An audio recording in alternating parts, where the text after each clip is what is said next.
Good evening and welcome back to the Indiana Hockey Broadcast Network. I'm Andrew Gus, joined alongside Garrett Drake. Garrett, it's great to be back here at the Frank Southern Ice Arena. New year, new opportunity for the Hoosiers. So, facing the Ohio Bobcats, who are currently 16-2 on the year, whereas the Hoosiers 13-8 so far.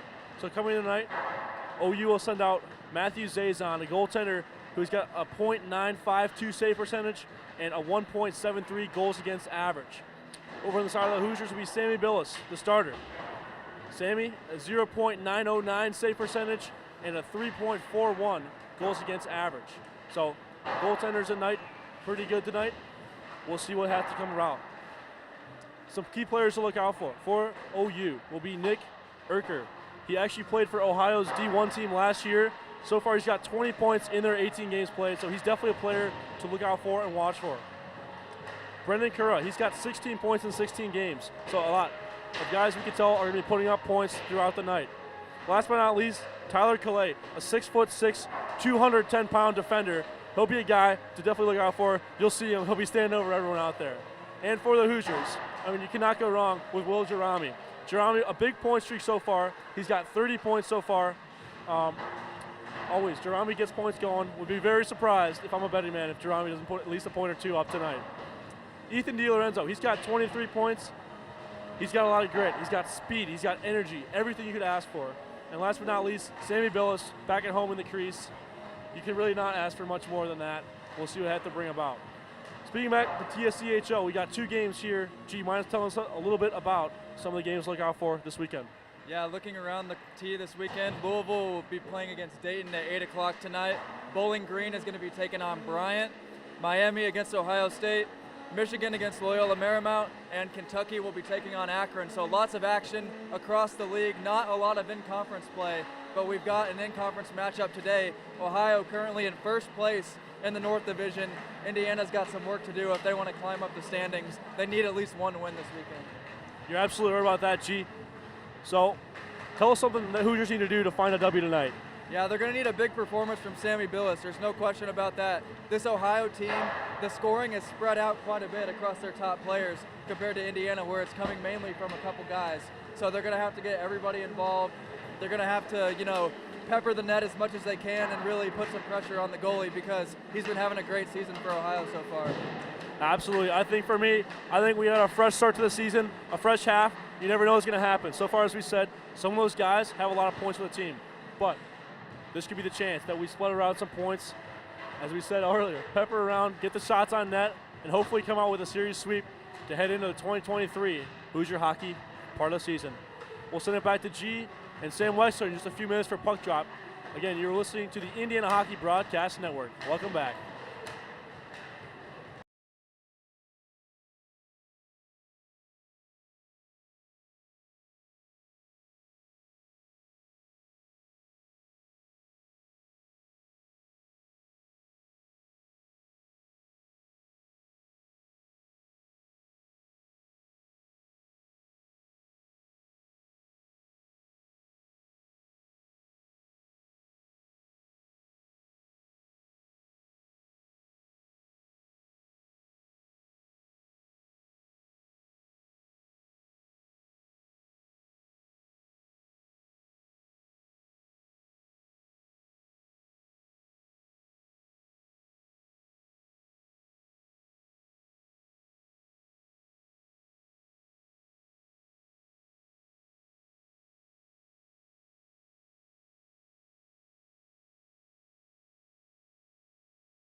boys are trying to shake off the rust after a long Christmas break.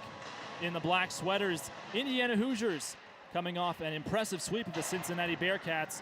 And on the opposite side of the sheet, in white sweaters, the Ohio Bobcats, a very strong team in the TSCHL, second overall, and only behind the wagon that is the Miami Redhawks every year. Alongside Garrett Drake, I'm Sam Weixler here on the Indiana Hockey Broadcast Network. And Garrett, I think I speak for everybody on our crew when I say it's great to be back here at the Frank. Yeah, no question. It feels like it's been a lot longer than it has since we've covered an IU game. It's been about a month now, but the boys are ready to get back dialed in, and they didn't really hit their stride until second semester last season, so I'm excited to see if this team can reach the expectations before the season and really elevate to that next level together. Well, taking a look at these outstanding visitors, Ohio with a 16-2-0 record, have not lost in overtime. They are 2-0 when games go past regulation, one overtime winner and a shootout winner. And Hayden Ripley for the Bobcats took 6 of the shots in that shootout. And that was a really impressive performance from him. But looking around, the starting goaltender for the Ohio Bobcats, Matthew Zazan, a guy that is a younger member of this team, a freshman from Columbus, Ohio, 8-1-0 in 10 starts, and has played 8 games where he's allowed 2 goals or fewer. Just an outstanding start of the season for him. And even in the games where he loses, he still stands on his head. Looking at the game that he most recently lost against Miami, we've seen them all year, in the past few years as a matter of fact. Matthew Zazan, 56 saves, and he still couldn't get the win. Yeah, he's been playing solid all year. And Wex, you talked about Hayden Ripley. He's currently tied for the team leading goals with 9. Nick Urker and Noah Staton also have 9 for the Bobcats. So I mentioned in the pregame, their scoring is a little spread out compared to Indiana's. A lot of Indiana's points are coming from their top 2 or 3 point scorers, but Ohio knows how to move the puck, and they really get everybody involved. Starting goaltender for Indiana, Sammy Billis. He's got a 9-3-0 record, a .341 goals allowed average, saving just about 91% of the shots he sees. And Garrett, a little bit inflated number in the goals allowed average. Some tough games at the start of the season where a lot of power play goals were allowed, and sometimes the defense had a little bit of a miscommunication as a lot of these freshmen started to gel early in the season against Michigan State. That shutout, it would have been a shutout if not for the late goal in an 8-0 game. Turned it into an 8-1. Yeah, and also the first game Indiana played at DePaul up in Chicago really sticks out. They left Sammy in for a while, and it was just a bad day all around for the Hoosiers, and he ended up giving up quite a few in that one, so that'll put the average up a little bit. But he's been solid ever since then. He's really done a good job putting that poor performance behind him, and he's been dialed in.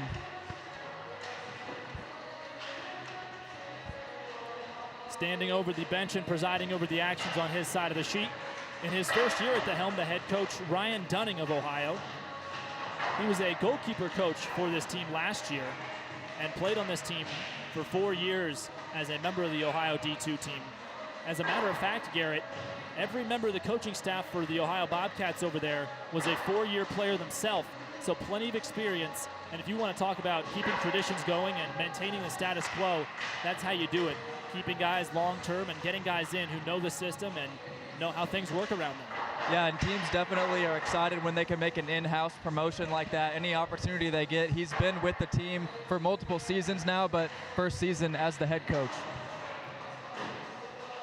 On the side of the sheet with all the black sweaters in his second year on the job, Coach Andrew Weiss took over last year in mid-November, and the boys went on a tear, winning 21 out of 22 down the stretch, including a 15-game unbroken winning streak to close out the regular season before their path all the way toward the ACHA Nationals.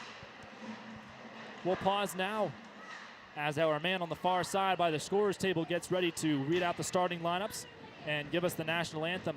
Garrett, before we send it down to our buddy Goose on the far side, any final thoughts? Just glad the season's back, Wex. Second half is always the toughest, and we got an early jump on the national anthem there, but everybody's got to get lined up. Well, the Bobcats, as we mentioned, a lot of wins this year. They've not lost back-to-back games at all, and it's been 364 days, since they've lost back-to-back games. On the 15th of the month last year.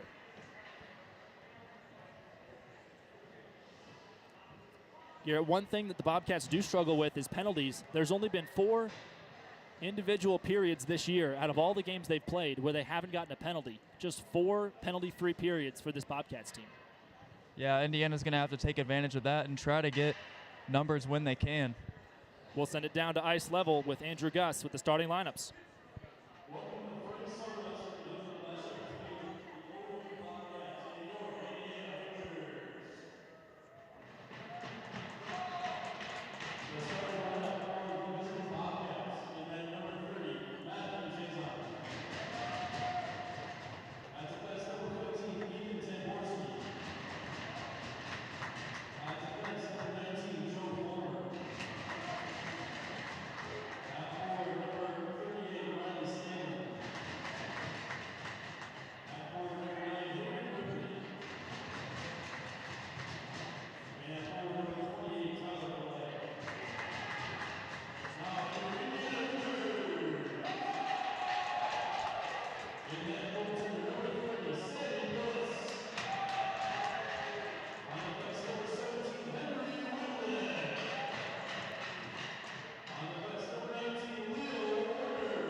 It's time for puck drop in Bloomington.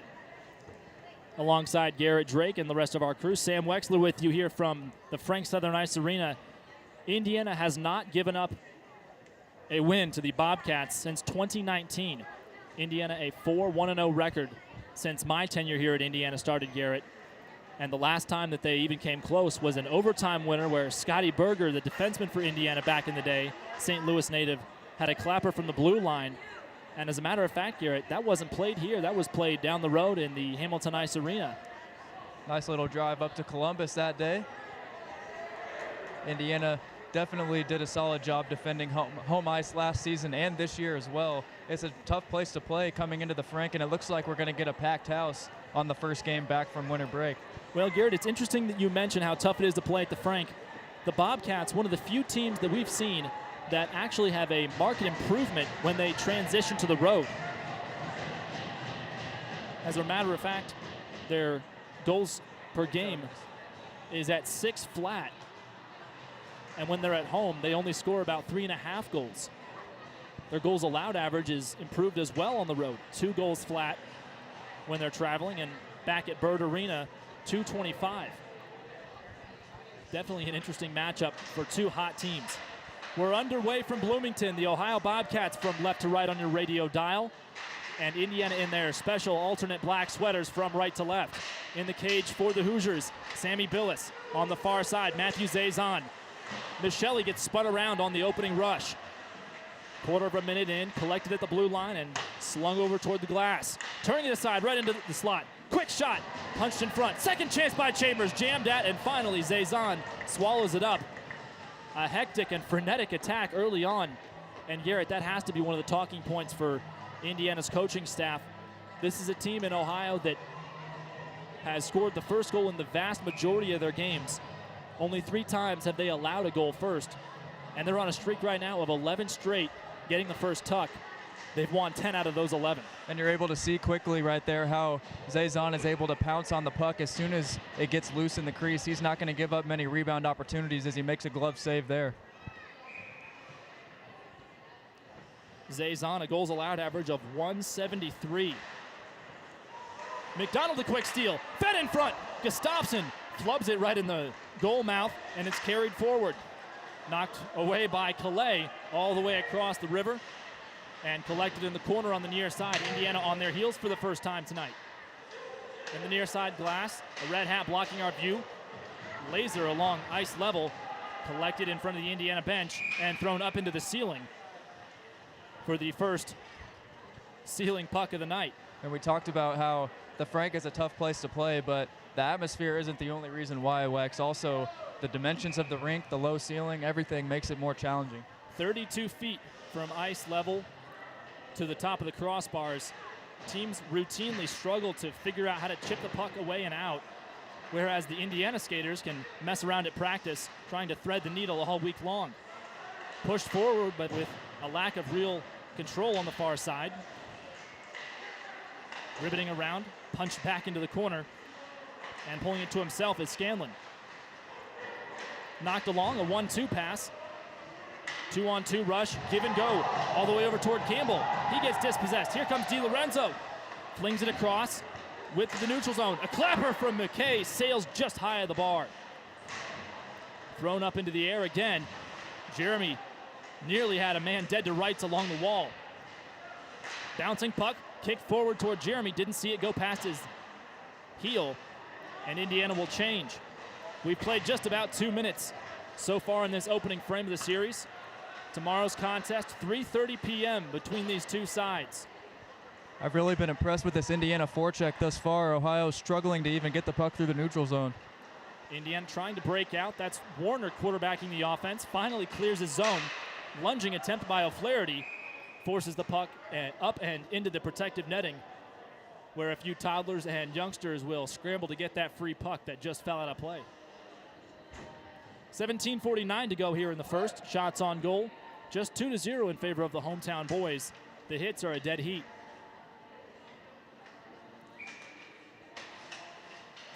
On the draw, O'Flaherty pushes his man wide and then absorbs a little cross check to the hip bone. Stolen away by Cody O'Brien. He pushes it into the corner and it toilet bowls halfway around before being fed out. Odd deflection lets the puck careen, and Zazan has to scramble away from his net. O'Flaherty on the chase. Now digging in is the captain, Jack Kissel. Another 4-year player who was one of the few guys on either roster to actually play in all of the most recent meetings since these two teams became TSCHL opponents. Again, Indiana has not given up the points in a game since 2019. Most recent loss was 4-2 at Ohio. It was 2-2 the score. And with a late third period goal, even strength, and an empty netter, Ohio was able to break the deadlock and sail away for the final time. Right here, right now, battle on the boards in front of us and the parents and students. Simino takes a big check to the side and tries to wiggle it free. Puck sliding away. Campbell tries to fork it away, and a shot doesn't make it through the trees. Lofted up and into the air, through the uprights, knocked behind himself. Looked to be Williams, who's finally healthy after having some other physical issues. Myers a shot, gets deflected and into the corner. A second chance, kicked away off a leg. Ohio skater blows a tire and then kicks it to himself. Now dumping it off for Tamborski. Rings it around, and it's collected by Myers, who can't keep his edge either. Garrett, we know they've sharpened the skates. They did it right before us in practice the other night. And a big collision as multiple bodies get sent scrambling. Ohio trying to do a partial change. Deflection sails up into the ceiling and hits one of the Youth Hockey Championship banners, and the clock will stop with a tick under 16 minutes to play here in the first. Yeah, we saw a lot of people off their feet right there in that last sequence, Wex. Ice might be a little slick here in the early going. It hasn't been skated on quite like this in some time. They're digging in. Draw one to the stick side of Sammy Billis. Indiana on their heels. Played forward onto the wall on the near side. DiLorenzo chops at it and gives it to McKay, where he spins like a tornado and avoids another hip check. Rolling puck, can't clear the blue line, and then Slavin cleans a man's clock. There's Jeremy wobbling it back to himself, and then to DiLorenzo on a give and go. Jeremy off the near side. Backhanded pass. Jam job in front by Slavin is stymied by Zazon. Already Zazon proving his worth. McKay lining up a shot. Doesn't draw a save. It missed near side. Hawkins chops it back into the zone as Indiana gets a change. We've played nearly a quarter of a minute and a deflection goal! Out of nowhere, Indiana draws first blood. Just the fourth time in 19 games this season for Ohio that they've given up the first goal. And that is a huge momentum boost for the Cream and Crimson boys. That is a must-have goal if you're Indiana. Yeah, that was a nice feed from behind the net. Gretzky's alley, and Castracane on the one-time opportunity is able to put it in.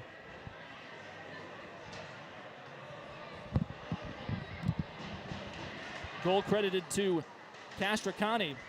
Indiana wins the draw. McDonald's shot gets stopped before it had any time to travel across. Near side corner battle. Castracane can't grab it back. Brendan Colora, the captain for the Bobcats, Philadelphia man. Now some hand-to-hand fighting as Gustafsson gets dragged along the boards in front of the Bobcat bench. Castracane looking to block it and then gets tangled up under the legs of Dawson Booth. Played into the zone. Nicholas Josefiak slides around and has Leo Warner on his hip. Errant pass. Castracane cuts on a dime, trying to communicate, and then gets held a little bit and hit right in the chest. Play continues right in front. Josefiak, a quick shot, and Billis kicks it free. No call as play continues. And it rebounds off the glass. Left wide in the open. Stick handling. Little toe drag, fed to the backside. O'Brien couldn't corral it. Colora, toe drag, shot. Lazily slides past the near side post. No one saw it through the forest. Errant pass again. Here's O'Brien. He gets sent belly up. Arana plays it forward. Here comes O'Flaherty with some speed. His shot gets deflected down into the corner. And Nano Arana, one of the other men on his line, trying to help out. Puck rolling around the high slot. Kissel has an option. That's Timmons. His shot through traffic. Bounces up behind the chimney. Arana from the backside. O'Flaherty chops at it. And into the trapezoid where it's a rugby scrum and bodies are starting to slide down. Arana surveys the options. Timmons a shot. It's punched in front and then wiggles away to the near side. Collected by Josefiak. Whistle blown with 13:22 to go here in the first. Indiana still up by a goal thanks to Nicholas Castracane. Shots on goal 7-1. And talk about a hot start. Ohio known for it, Indiana mimicking it and mirroring it in every way. Well, I mentioned in the pregame, Wex, Indiana has to pepper the net if they want an opportunity to win this game. And so far, every time they've been getting close, they've just been letting it rip, and they've already gotten a goal out of it. Indiana gains control. Hawkins dances around a man, and it slides right in front of Zazon where he falls on top of it. 13.25 minutes to go here in the first. Garrett, any takeaways so far on how fast this game has been? And it looks like both sides are going to start throwing bodies. Yeah, it seems like Indiana's playing the percentages so far. You know he's got a 95% save percentage, so he saves roughly 9 out of every 10 shots. So you're going to have to get a lot of shots on net if you're looking to score. Both of these netminders have plenty of experience in the postseason. Sammy Billis for Indiana, a .966 save percentage through the TSCHL playoffs and regionals.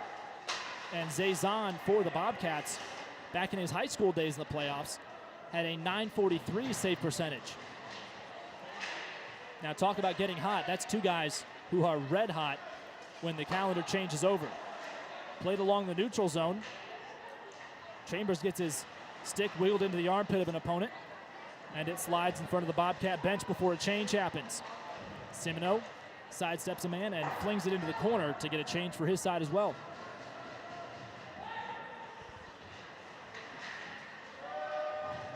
Off a deflection, icing waved off. Myers swivels around and then picks his head up before feeding it to DiLorenzo. DiLorenzo, one of the guys for Indiana who has been a Bobcat killer, had a goal in all 3 of the games last year against this team. And in the playoffs, when Indiana knocked off Ohio in the first round of the T-tourney, DiLorenzo had 2 of those goals. And Jeremy, with the rebound slapper right there, ended up going right into the chest of Zazon, and he was quick to react, able to glove it down. Draw one by Indiana. DiLorenzo feigns a shot and then gets it poke-checked away. Miscommunication on the pass, and it wobbles in front of the Ohio bench. Played the width of the neutral zone, and Myers charges along to collect it. Lazy pass through the trapezoid, and a panicking Ritliff moves in. 2-on-1 rush. Slavin has DiLorenzo with him. Wrist shot, waffle board save. A good one-timer. DiLorenzo had something on it, but Zazon had his pads in the way. Dilo, one-man show, tries to go top shelf and couldn't hit the bar. Looks like he might be hurt or missing a blade. Very slow to get to the bench, DiLorenzo is, and that would be a tough loss if he's already struggling to stay in the action. Wobbler sent the direction of Sammy Billis, has no problem. And now over toward McDonald. He slides through the traffic. A quick shot hits Zazon right in the belly button, and then Timmons draws a crowd after taking a whack at it. 11 minutes even here in the first. Indiana up by a single tally. The 11th goal of the season for Castricani. He's got 18 points this year. And as you said in the pregame, the points have been spread around quite well. Yeah, and he's one of the newcomers for this Indiana squad, trying to prove his worth here in his first season, and he's now over the double-digit mark in points. He's been a nice contributor early on.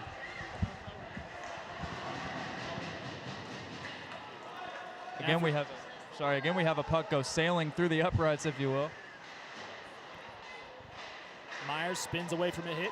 Give and go to Castricani, who's got wind in his sails. Gets bounced against the boards and then tries to play right in front. In the slot, Wobbler bouncing past Zazon.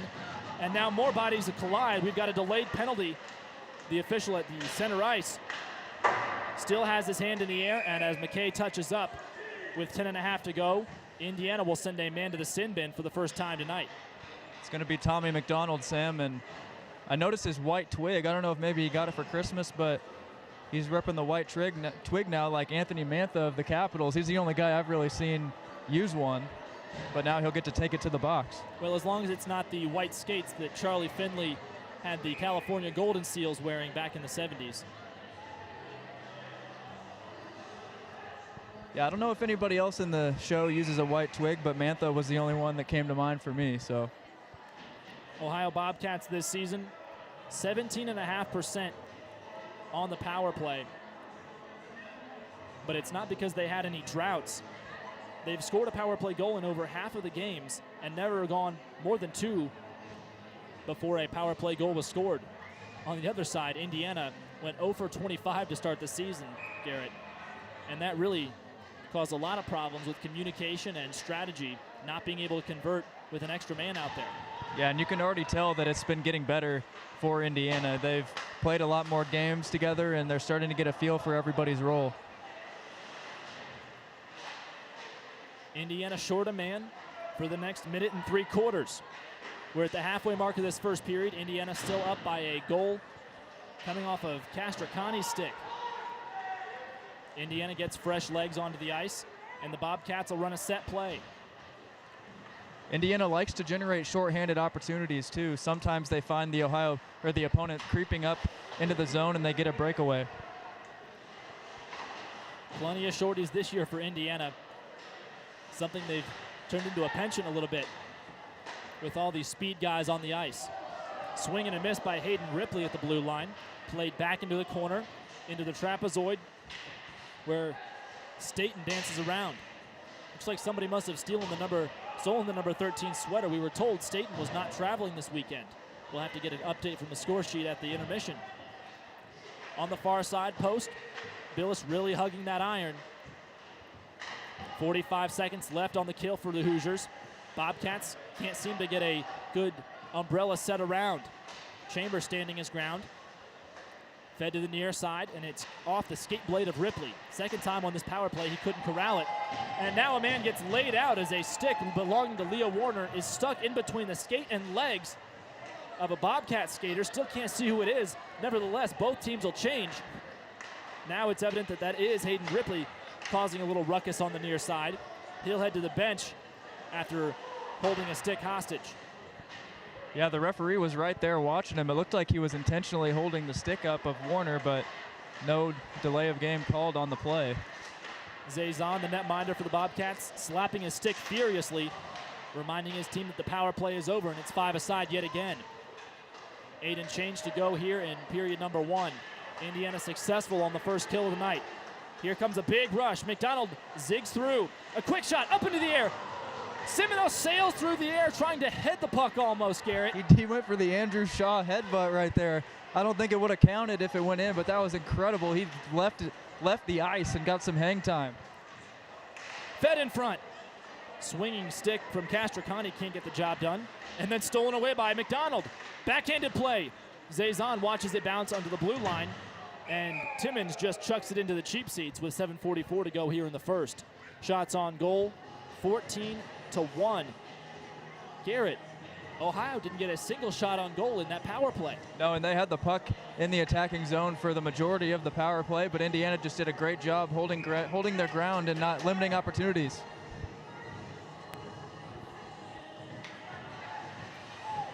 Got to say, Garrett, it's good to see Matthew McKay back onto the ice, defenseman and a veteran presence, a junior who really became a pivotal part of the chase to the Nationals last year. We saw him sidelined with a couple different injuries. Indiana collects it. That's Hawkins, who sends a wobbler over towards Zazon. It's paddled aside. Campbell redirects it off the boards. Stolen away by Gustafsson. Shoots it right into the chest of Zazon. 7-1-7 here in the first. And Zazon has had his work cut out for him, Garrett. We mentioned that he averages about 34 saves per game, and he's already got 15 shots on goal, 14 saves. Yeah, he's been dialed in and putting together a solid effort so far. DiLorenzo has it at the far circle to McKay. His shot doesn't get through the trees. Collects his own miss. That was a nice block by Beal. Fed to the backside, and Hawkins will circle the wagons and retreat.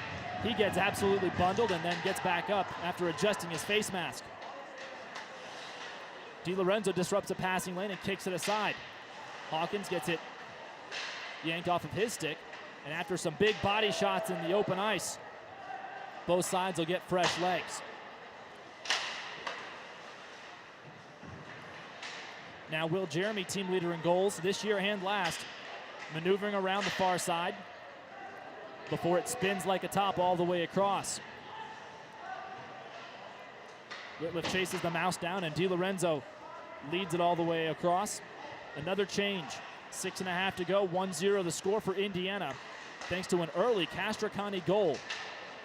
Really keeping the crowd in. Shot doesn't end up happening, and it's collected by Jack Kissel. He moves forward. Quick 1-2 pass to Arana. He thinks about a shot. Lazily slides forward across the goal line. Centered in front. And Warner, standing tall. Warner can't get up after he blocked that shot. He's been down the whole time. Has not moved from his position on the far side of the ice, way behind the play. 6:01 in the first. And Leo Warner, a tough customer. We've seen him block shots, take some slashes in the wrist. Garrett, we saw him get a cut on his finger that required only 2 stitches, but we could see the blood from up in the press box at Miami. That is a tough guy, and it's good to see him get back up. But not to mention the shots blocked on the other side by Ohio. They're not ceding any ground either. Strength coach Bryce Gagnon coming onto the ice there to check on him, but he's able to make it off.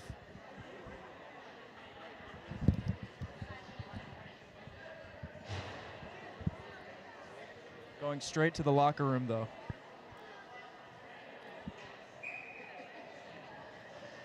So the faceoff will take place in our part of the neighborhood, just outside the Indiana attacking zone. Instead, it's punched across. And that's Williams doing some fancy stick handling and finding his D partner. Played forward to Chambers. He moved between the dots and stolen right off of his twig by Wuchenich. Chambers trying to find a man. Simoneau picks his shot, and it hits the chest protector and maybe the shoulder a little bit of Zazan. 5:38 to go in the opening period here at the Frank. Zazan early in this year had a lingering hamstring injury that forced Ohio to change the netminders a little bit. Saber got the first win of the season in a 14-2 win over Roosevelt. And just a few games later, it was Morton moving in between the pipes. Nevertheless, it's Zazan out there right now doing about as well as he possibly could under the circumstances, facing a barrage of artillery from the Indiana boys. Williams trying to find a man. Indiana starts the cycle on the near side. Micheli a shot straight into the leather of the Bobcat netminder. 5:10 to go. It was actually John Gagnon helping Warner get off the ice there. Wanted to make sure I get the first name right. He hasn't been around on game day much, but you know he's definitely helped the team out with their strength regimen and conditioning and things like that. Indiana, 17 shots. Still just one for Ohio. Unbelievable. Well, if I weren't seeing it with my own eyes, I'd believe that our expert statistician over to our near side here, Andrew Gus, was being heavy-handed with the shots. Quarter of a period to play. Indiana up by just one tally. Micheli finds a man. That's his roommate, Griffin Timmons, on the backside. His shot doesn't find a man to deflect off of, and Williams pops it off the glass. Ring around the Rosie in the near corner. Swiveling around, that's Calais. Calais, a talented high schooler way back in the day at Gilmore Prep and the Worcester Oilers. Calais, one of the numerous players that was on the Division I team for Ohio before moving to the D2 side. McDonald watches it roll right over the tape. And a good block of the pass by McKay lets Williams do some thinking and finally get himself out of trouble. Sent across the sheet, and with 4 minutes and 5 seconds, Indiana will have to defend this face-off right in front of Sammy Billis. Gonna have to keep the same group on the ice as well. It looked like they were about to get a change before the icing was taken, so perhaps some tired legs. Gonna have to get it out quick. Castricani punches the face-off to a teammate, and it roulette wheels to Gustafsson. Now McKay picking up some serious speed, has numbers with him. 4-on-2 in front to McDonald, a backhander that had no momentum, and now we've got some pushing and shoving before cooler heads prevail. Under 4 minutes to play. And Garrett, we know how chippy the TSCHL gets. Every single game counts for points. And with the standings as close as they are as far as the teams that have already qualified, we know that Xavier and Dayton aren't going to play in the tournament. They didn't play in the tournament last year. But every game against a relevant team is really important to put your best foot forward. Stolen away. Here come the Bobcats on a rush. 2-on-2. Stood up at the blue line. And Indiana recovers. No-look pass. McKay collects it behind the net. And finally a stretch pass. Ends up deflecting right back to him. How about that conveniently? Gustafsson watches it sail past his ear protector along the glass.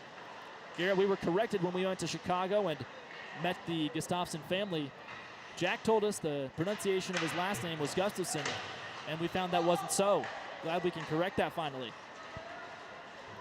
Usually the player will want it said the way it's normally said, but we got you, Jack. Don't worry. McDonald blows a tire in his own slot. Whitliff knocks it forward. And then another odd deflection, and it careens back toward Will Jeremy. Some piston crossovers. McDonald tries to give it forward to him.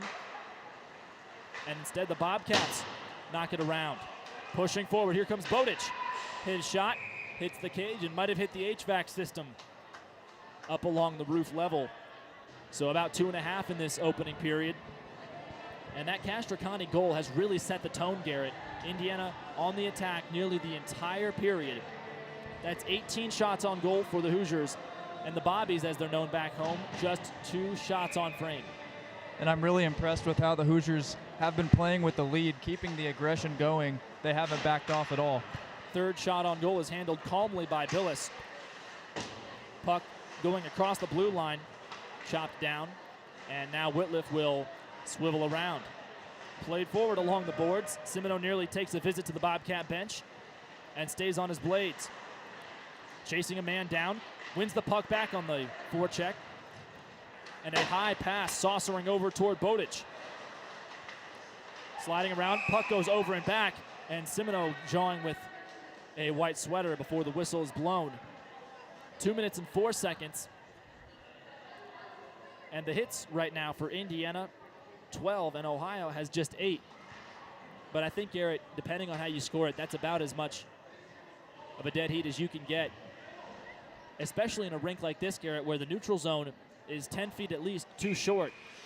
That's another one of those home field advantages, sort of like Fenway Park or Wrigley Field. You've got to play the conditions and you got to adapt to the environment.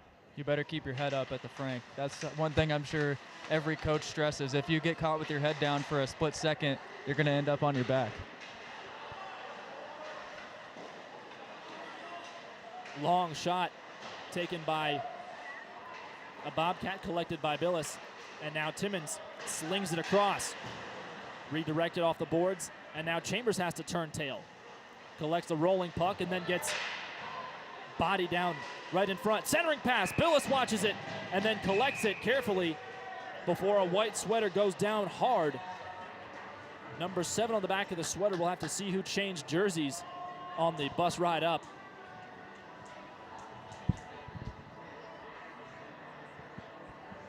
I've got Nick Piccioni listed as number 7. We'll see if that's who it actually is once we get a picture of the score sheet. Per the team website. Gotta love the team websites, Garrett. They've always got some hidden humor in there once in a while. I think our favorite must have been the Michigan Wolverines team website last year, where the players, the student athletes rather, who were science majors, had their weight listed in grams, or I think someone even had newtons listed as their weight. They had nicknames for the guys too, right? The Michigan one? And that helps us a whole lot up here doing our yeah. prep. Face off in no man's land, controlled by the Bobcats, and they quickly cede possession. D-to-D pass, Hawkins and McKay having a pitch and catch while simultaneously retreating. Now McKay surrenders and has to yank it away from a white sweater. Up to Jeremy now, finding DiLorenzo with some steam. Some momentum fed in front, and it sails past the cage. Zazon didn't have to do much with it. 69 seconds to go here in the opening frame of this series between two tough TSCHL opponents. Again, McKay circling around, steals a stick from a man. It'll be a 5-on-4.5 as a second baseman stop made at center ice by Tehan. Tehan, another senior on this team, a team laden with upperclassmen. Here comes Will Jeremy all by himself. Thinks about it, to the backside, DiLorenzo swing and a miss. Under a minute to play. And some more collisions take place as DiLorenzo has a little high hit with his elbows. Jumping up into the air like a gazelle was Whitliff. Couldn't avoid being squished into the glass. Half a minute to play. DiLorenzo, wrist shot. Hits a body in front. And then it will carry him all the way across. Change for the Bobcats imminent. And we have just 15 seconds remaining. Still a 1-0 lead for Indiana. Errant pass. Bobbles off the stick of Kalura. 10 seconds to go, and this will roulette wheel from far side to near. Collected by Josefiak, centering pass. Couldn't find anyone with the right color sweater, and that's how this first period will end. Indiana jumps out in front thanks to Nicholas Castricani's 11th of the season, and really lowering the blood pressure and keeping the fans engaged. That's about as perfect of a first period as you're going to see Indiana play against an opponent like Ohio with a pretty similar strategy. Absolutely. They got a barrage of shots on net, close to 20. They finished with 18 in the period, just 5 for Ohio. So the defense has been outstanding thus far. They really haven't given up many opportunities in the zone as well. And Indiana with the edge in the faceoff dot as well. leading in hits. They've dominated every aspect of this game so far, but they only lead by 1, so they've still got some work to do. Well, we will send it to a quick break before Andrew Gus, our statistician, and he'll hop on the color even in the second period, try and get an interview with a couple of Indiana skaters in the break. Until the third, alongside Garrett Drake, I'm Sam Weixler. We'll see you in a bit.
Welcome back to the Indiana Hockey Broadcast Network. Joined live here with Tommy McDonald. Tommy, great first period there. You guys find yourselves up 1-0 after 20. You guys came out hot, outshot them 18-5. What's going on in the locker room? What's everyone thinking about? I mean, great start to the second half of the year. What are you thinking? Yeah, we just want to keep the momentum going. It was a great start to the period, great start to the game. Obviously got on them quick. We know this is a good team. They're a fast team, and they'll make you pay for the point. So as long as we can have them into their own end, keep bodies flying, and get the puck deep and stay to our game, stay tight defensively, we'll be all right.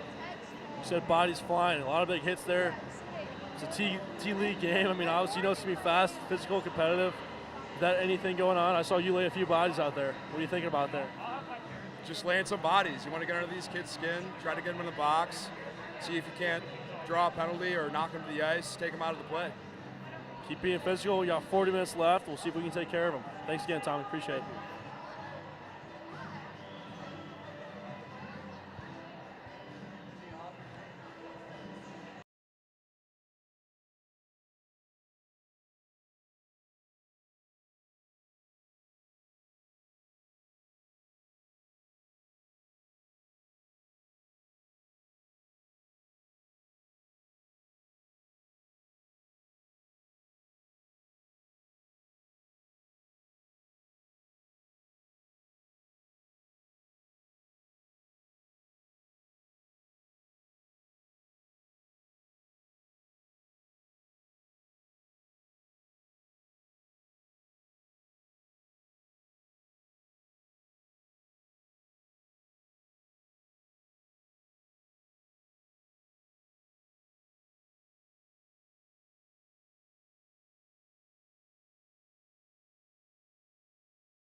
And welcome back to the Frank Southern Ice Arena for the beginning of period number 2 between the Ohio Bobcats and the Indiana Hoosiers. I'm Garrett Drake alongside Andrew Gus, and Indiana jumped out to an early 1-0 lead off a one-time goal from the stick of Nick Castricani, assisted by D'Lo and Leo Warner for Indiana. So the Hoosiers currently still up 1-0, Gus, and they jumped out to an early lead, and really it wasn't expected coming in, but they just got a lot of shots on net.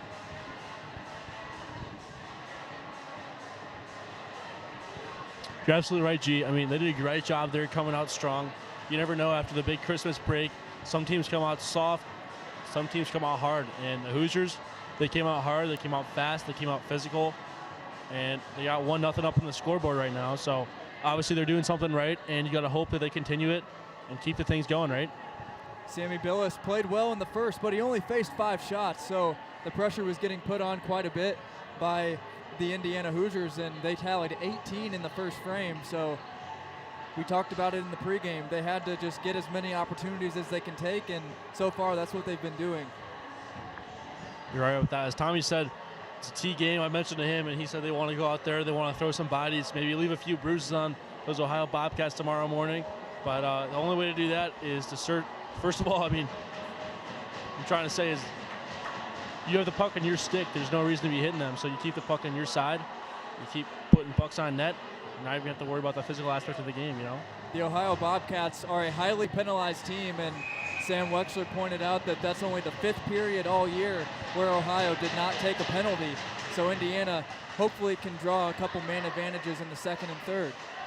And the Hoosiers had the opening faceoff for a moment, but it goes to Ohio. Bobcats getting in the zone as Ray Myers goes sliding into the boards behind the net. A centering pass gets tipped away, and it's kept in at the blue line and sent in by Fulmer. Puck battle in the corner sees Ray Myers come out with it. Fulmer sent a slap shot on from the blue line that went wide. That one goes right into the pad and gobbled up by Billis for the 6th shot on net for Ohio. Well, gee, to me it looks like OU has come out a lot stronger, a lot faster here in the second period. After the first one, they were down, again, 18-5 on shots, 1-0 on the scoreboard, but their momentum and energy seems to definitely be present now. Bobcats win the draw. Shot from the point gets deflected away. Got blocked out in front. A centering pass again goes behind the net. And the Bobcats chase after. Castricani, the goal scorer for Indiana in the first, finds McDonald. T-Mac just sends that one towards the net, and it goes wide. Into the near corner, a battle for the puck, and players poking and prodding at it, and it gets pitchforked away and taken by Griffin Timmons in his own zone. One thing I noticed in the first period as well, Goose, Indiana was outstanding in the forecheck. They really didn't even let Ohio get past the neutral zone. Castricani gets muscled off the puck there, and now it finds Gustafsson.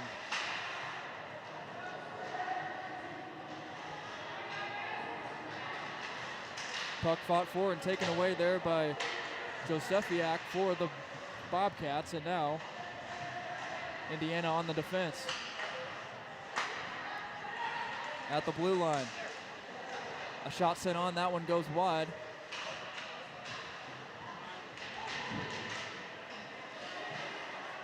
Indiana unable to exit the zone, and now the puck goes underneath.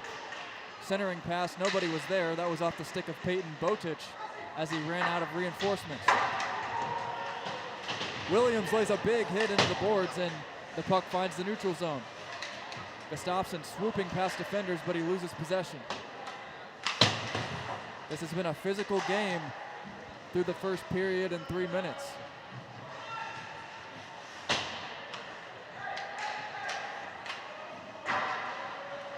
That one saucered off the glass and into the near corner it goes, taken by Indiana. D'Lo tried to hit that one out of the air, but it goes past him. Now they get tangled up in the corner. DiLorenzo took his man to the ground, and it looks like he's going to get a penalty.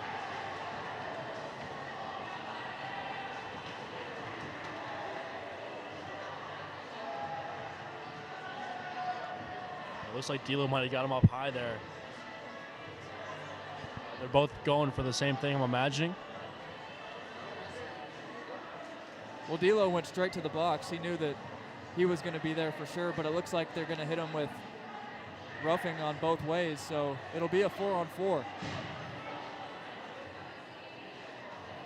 Ohio unaware that they get one more player on the ice as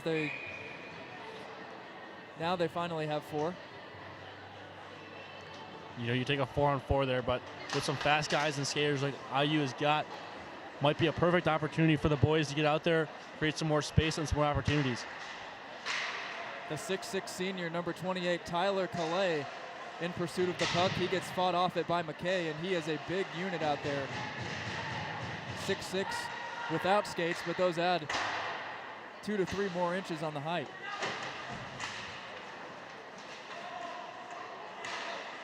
That one deflected by McKay, and a shot sent on goes wide. That was Xander Danner. Excuse me, that was Ethan Tamborski, number 15. Thought it looked like a 25 momentarily, and McDonald takes a slash at the goaltender. Castricani works in. She gets taken down from behind, no penalty on the play, and Indiana able to hold the zone. Whitliff with a dandy stick move, and he gets poked away. Now Ray Myers trying to get back in on the attack. It's a 3-on-1 for Indiana. McDonald shoots one, and it goes high. Whitliff able to get it down, a shot, blocked, what a save! And it's still loose and able to hold on. Right there is Zazon. You had to be careful there. You saw all 4 of the Hoosiers down below the circles with 2 of the Bobcats above. I mean, that could have been a very dangerous G. A puck slips off the stick and off the boards, and then you have an odd man rush the other way going towards Billis. Nick Urker has really stood out for this Ohio team. He leads the Bobcats in points with 9 goals and 11 assists on the season, but no Bobcat yet to get into the scoring column here today. Jerami has that one deflected away, and now he's looking for a man. Timmons finds Gustafsson, he shoots over the shoulder, and that one might have got a piece of it, was Zazone. Now into the zone, Coward. That one blocked away by Billis, up high it goes, and behind the net now. Whacked at by Jerami. We still have a 4-on-4 for 15 more seconds. And Jerami breaking away. In on Zazon, blocked away, what a save. The opportunity was there, just wasn't able to put that one away. That one might have drawn iron as it goes behind Billis. We're now back to 5-on-5. Michele gets in, goes over the shoulder, but too high for the crossbar. All of a sudden, the action has picked up immensely, Goose. We've got opportunities both ways. Semino. Michele, right back to Semino. Now D'Lo gains the zone, and he wins the race to the puck. He finds Whitliff, and that one just got past him at the blue line, and he gets dragged down. Semino cross ice pass. Warner looking for Michele. DiLorenzo controls behind the net, now back to Whitliff. Again, he gets taken down. We haven't seen a penalty called on Ohio yet, with exception to the roughing that went both ways.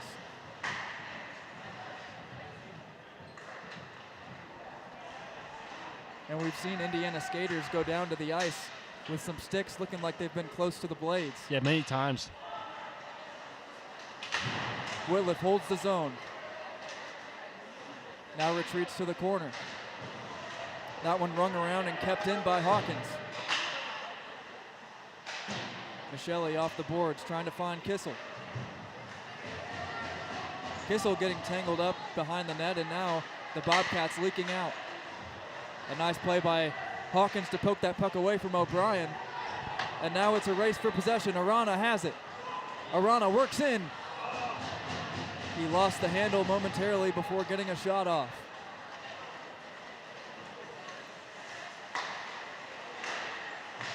Shot blocked away out in front, and again it goes behind the net. Peyton Botich took a whack at that one. Hawkins sends one wide from the blue line, and McKay gives it back to O'Flaherty.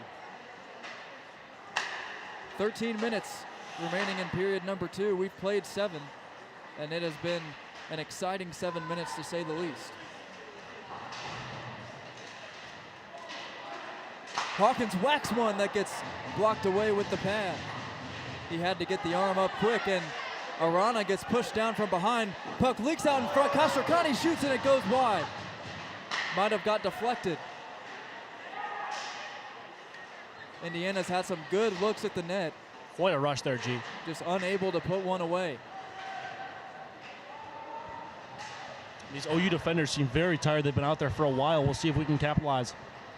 Now the puck gets pinned up against the boards behind Zazone. They're still battling for it.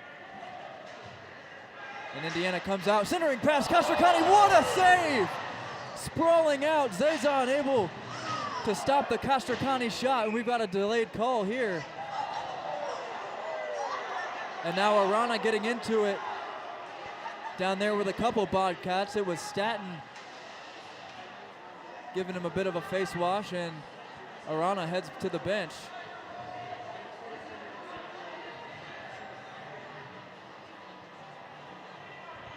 I thought I saw an arm up, but it might have been for icing is what I think, but a few flashbacks there. Castracani shot there, a beautiful save there in net. Even before that, Jerami back out there for center now, but on his breakaway, watching his stride, I just felt like he was very tired that shift and maybe just wasn't able to bury that one, because normally he puts those ones away. Williams finds Jerami. He flips one that goes over the crossbar, and Timmons chases it down on the near side. 11:44 to go in the second. Indiana still leading 1-0.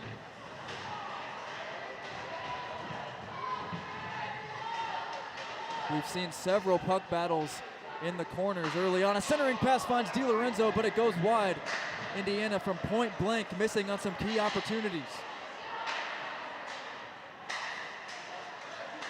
Williams puts that one right into the chest of Zazon.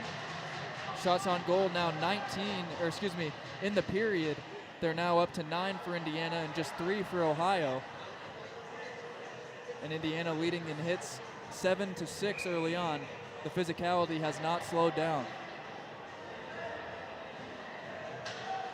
Both teams able to get some fresh legs on the ice, and the faceoff taken by Ohio.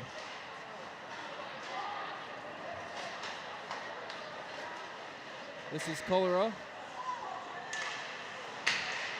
Centering pass gets knocked away. Nearing the halfway mark in the second. Myers gets taken down, and that's going to be the first penalty against Ohio.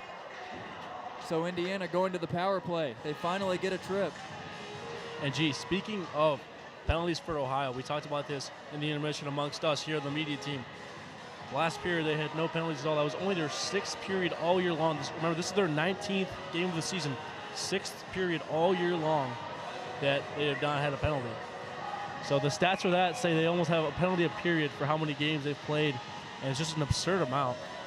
And they did get tagged for roughing earlier, but that resulted in a 4-on-4. So this is the first man advantage for Indiana as that puck hits the rafters here in the friendly confines of the Frank Southern Ice Arena.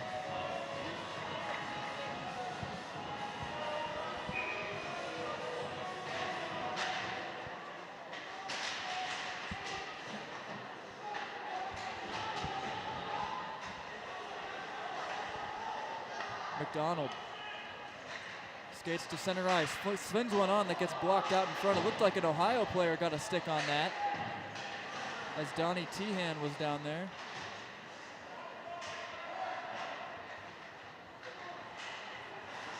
Drami puts on the brakes, now reverses his field, goes to the other way.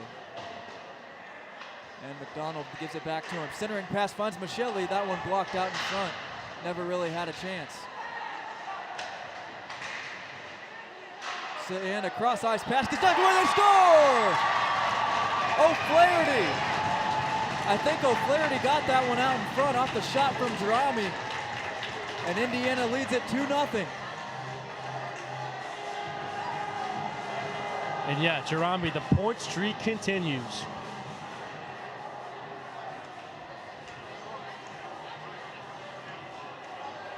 As of now, it's a power play goal for Indiana.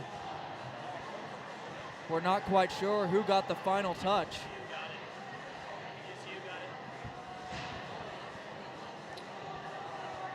You know, I'm going to assume from what I saw, I think that O'Flaherty tucked that one away off of Jerami's stick, a tip in front.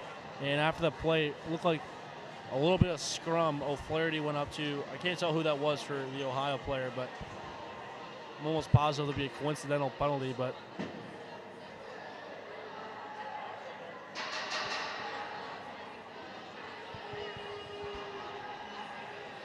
they're still trying to sort this out. It's a power play goal for Indiana to go up 2-0. They convert on the first man advantage of the night. And it looks like they're still talking about something. there is a penalty up there for O'Flaherty, but as of now, we have not seen a number 2 go up on the board for the Hoosiers. McKay and Donovan Tehan both sit in the box. I take that back. Not O'Flaherty. O'Flaherty, yes. Yeah. And O'Flaherty and Tehan were jostling for position in front of the net. There is a 2 up on the board, so that was a good goal.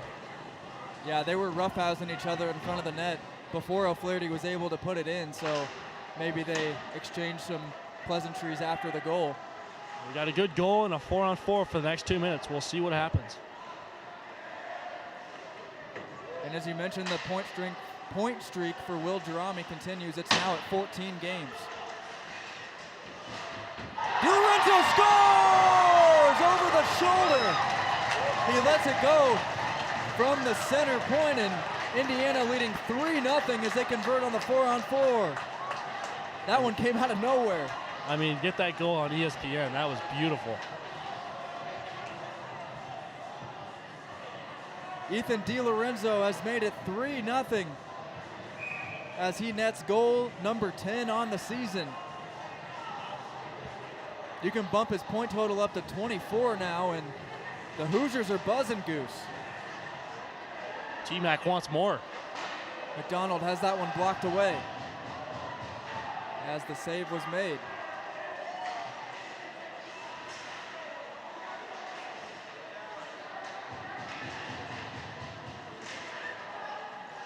Working his way in, Tamborski gets a shot off, but it's blocked.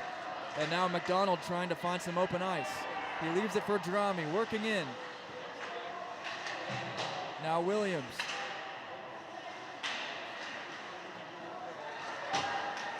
And a big hit by Austin Williams, but the puck gets loose out in front, and a backhand save by Billis. Nick Coward was all by himself on a delayed penalty, and Billis makes the save, but now Indiana will be shorthanded. And Coach Weiss might be a little bit upset with that on the interference penalty by Williams, but right here in front of us, what I saw, I kind of agree with this play. He had 2 of the Bobcats coming straight at him, full head of steam. He was standing there flat-footed. So, I don't know. Definitely be dinged for 2 minutes there, but I mean, he stopped the goal from happening almost partially. It's safe to say the Frank is fortified, Goose. We've got some dudes banging on the glass behind the net of Zazon and trying to get in his head a little bit after those 2 straight goals. Nothing like home ice. A shot sent on off the glove of Billis. He got just enough of it to deter it away from the net. Now a cross-ice pass again, a shot taken by Tyler Calais, and now they center one, blocked by Chambers, diving. A nice play made by Andrew Chambers right there. He's not afraid to block shots. That one saved by Billis, and now Calais grabbing the stick of Whitliff, trying to create a distraction. Nice move out front. Indiana able to get the puck out of the zone. 50 seconds gone on the penalty, and now it's a 3-on-1 for Ohio, and a nice play made by Chambers. Both teams return a man back to the ice, 5-on-4. And Chambers clears, a beautiful play, and Andrew Chambers with a beautiful penalty kill there. He was blocking shots, getting the puck out of the zone, and doing everything. And this one's going to be an icing, so we'll go back the other way. Donovan Tehan, fresh out of the box, sent that one off the boards, looking for an outlet pass. Next thing you know, icing the call, and the Hoosiers will take that. 47 seconds left. So the Hoosiers had some struggles at the beginning of the season, but in this series, they have won 4 consecutive games and have not given up a loss to Ohio since becoming TSCHL opponents back in 2018. So Indiana looking to continue that here. So far, it's looking good.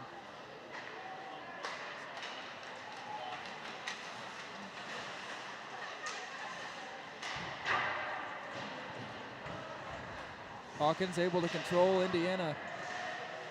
Still shorthanded here for 20 more seconds. And they're able to clear.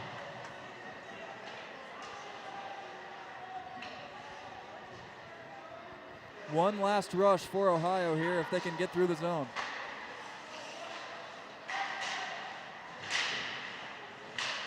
Just 2 seconds left on the man advantage, and Indiana gets their skater back. Austin Williams heads to the bench, and O'Flaherty comes on.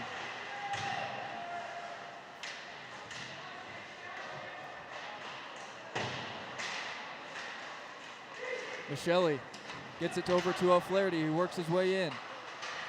Centering pass gets taken away. A nice steal made right there by Josefiak, and he takes a big hit. Now a shot on Billis. Gets past him, and it's in the back of the net. They score.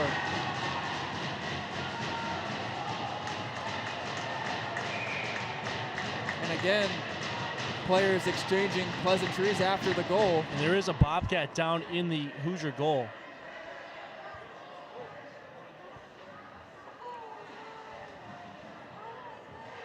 And he has not moved a whole lot since being down there. It looks like he got sent into the goal from behind, perhaps, and we'll have to wait and see who was able to tally that one in the back of the net for the Bobcats, but nonetheless, it's now 3-1. And now we just got to hope everybody's okay.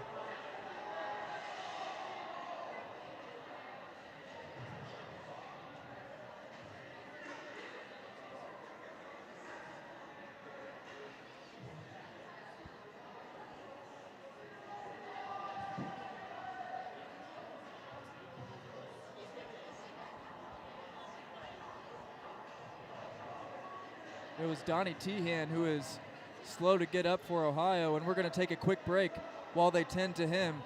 Indiana leading 3-1. We'll be right back on the Indiana Hockey Broadcast Network.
And we're back for the rest of period number 2. 6:42 remaining, and Donnie Tehan able to get up and skate off the ice on his own power after a scary moment where he went crashing into the net, but good to see him able to make his way off the ice here. And it looks like we have a 5-minute penalty for Indiana up on the board, so we'll get to that in a minute. And looking at the TSCHL standings as of today, Ohio leading the North with 19 points. They have a record of 5 wins, 2 losses, and an overtime win as well. Indiana all the way at the bottom of qualifiers in the South, but they have played less games than most of the people in the T, so hopefully they can catch up and they'll gain some points with a win today. That would move them all the way up to 2nd in the South if they come out on top, and barring the results of other games, obviously. But it's going to be Luke Slavin in the box for Indiana, and it'll be a 5-minute penalty. And definitely not a good time, as a 5-minute penalty goes up on the board, and that 3-goal lead gets cut to 2. And a 5-minute power play means, and all you can eat, Garrett, that means you score once within that first 5 minutes, you can still keep going until that 5 minutes runs out. So definitely something to be worthy of and watch for. We'll see if the Killers and Billis can find a way to stop any more goals.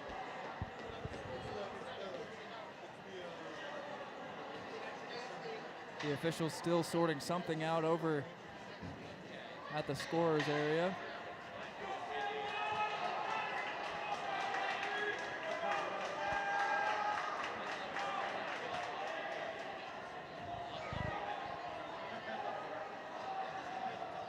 Man, things really escalated quickly in this one, Goose. We saw offensive opportunities on both sides, back and forth, and now Indiana with 12 shots on goal in the period. Ohio has gotten a lot more action in this frame with 9, and hits are 10-9 in favor of the Hoosiers, and the faceoffs have been fairly even. And after a little break there, it looks like we'll have some hockey back. So Indiana goes to the kill, and the puck stagnant at center ice momentarily, but the Bobcats come away with it.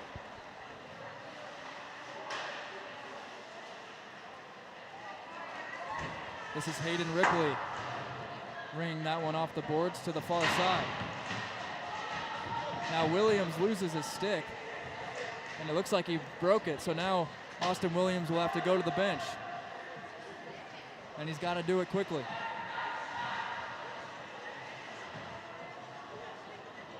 There's the first broken twig of the second half of the season here.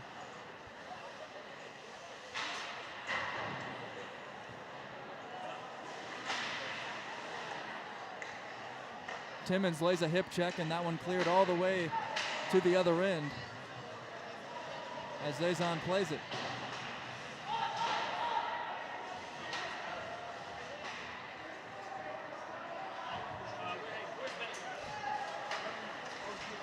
Peyton Botich plays that one in, and now a shot on goal. They score! Ohio pulls to within 1. It's Nick Coward with goal number 8 on the season. And as you mentioned, Goose, they get a quick one, and they're going to remain on the power play for another 3:49. So definitely not what you wanted there.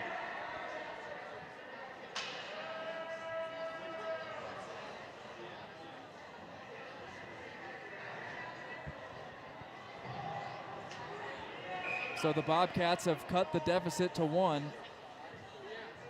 The second frame started to take a turn for the worst for Indiana after they scored 2 quickies to go up 3-0.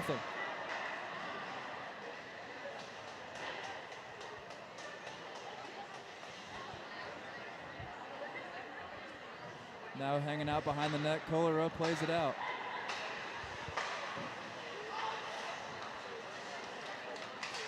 Kolarov brings that one around to the far side, and it's whacked at by Warner. He had the puck momentarily, and now we get a stoppage.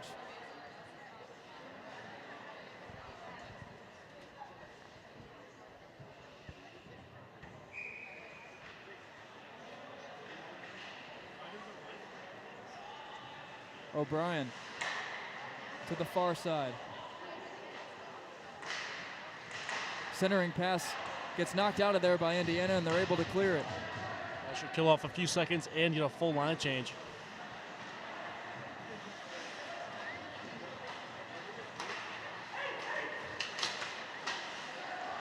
Now the Bobcats get a shot on that goes up, and a slapper that would have been a high stick, no question, off the pipe.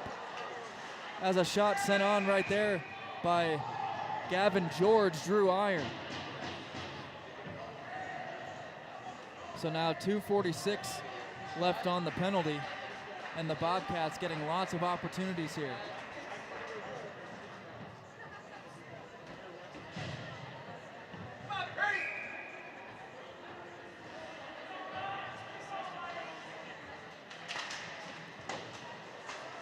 Indiana wins the face-off. And they're able to get it all the way down the ice. Arana loses his stick, but he still stays in the play and lays a check.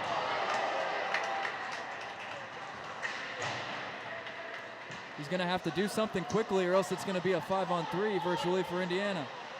Now he switches off for Semino.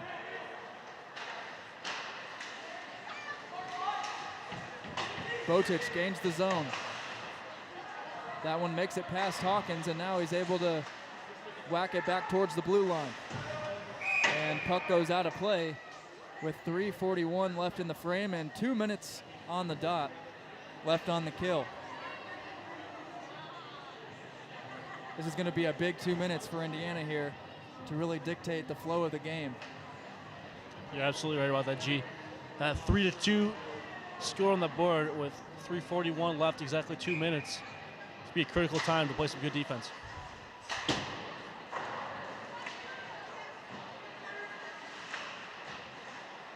Semino back to McKay. McKay gets his stick lifted and now able to fight for possession back, and Hawkins clears the puck.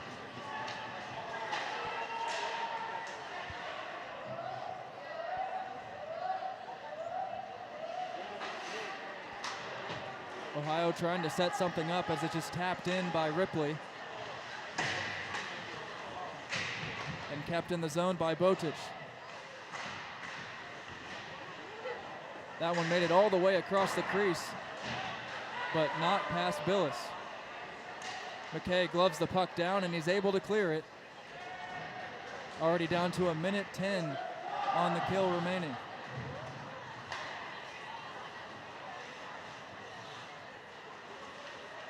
This is George. Slowly skating into the zone, now puts on some speed. He takes a big check from Hawkins, who again is able to get the puck back, and it's knocked away. Now Hawkins with it again. He flicks that one over to Williams. Williams gains control and he's able to clear. 40 seconds remaining on the penalty, 2:18 to go in the period. Castracani dangling through. He goes to the backhand and it's gobbled up right there by Zazon.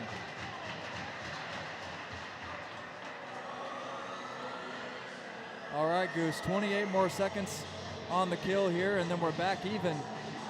Since giving up the goal, Indiana's really tightened things up.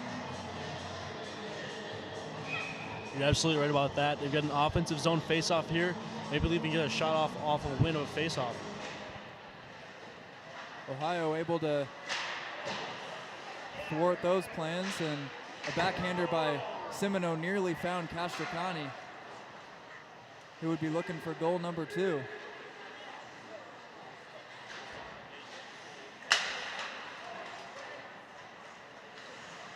O'Brien gains the zone. 4 seconds left on the penalty, and Indiana gives up a goal on the major, but it could have been worse. Semino finds Castracani leaking in. Now the puck finds Slavin, he shoots one and it's gobbled up by Zazon, and bodies again colliding near the crease. A good attempt there by Slavin. Not sure if that was on purpose or not, but he was able to chip that one off the stick and found Castracani. Set up a nice 2-on-2. So we mentioned Will Jeremy extended his point streak to 14 games now. It currently stands at 17 goals and 14 assists as he picked one up earlier today for a total of 31 points. He's been incredible for Indiana all season, and it's got to be one of the longer point streaks in team history, I would imagine. See if his line can really get something going right here. Gonna have to get the record books out, the archives. Take the dust off of those. Minute 27 to go in the second period here. Billis will whack that one away from harm. And it looks like it hit something near the ceiling, but no whistle. And that one goes right into the glove of Zazan off of the stick of DiLorenzo.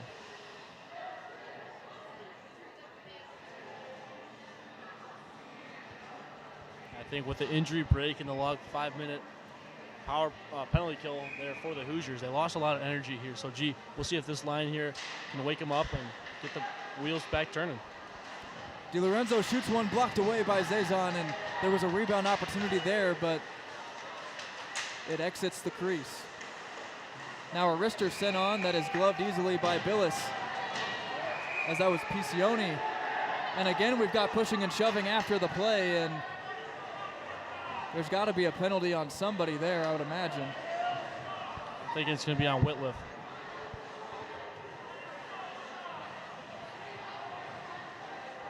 Indiana starting to lose their composure a little bit here. They'll take a major penalty, and now Whitliff gets hit with a roughing after the whistle, so they'll be back shorthanded. And this is something they normally do a very good job of, and that's staying composed and letting the other team take the silly penalties. But right now, they're the ones who are sitting in the box once again. And it looks like they gave Whitliff 5. So another major penalty to kill off for the Hoosiers, and you know Coach Weiss is not going to like that one.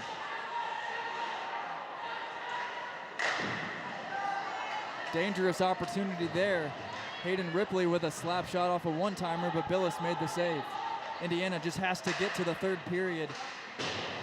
Try to limit the damage, as they'll have to kill off another long penalty.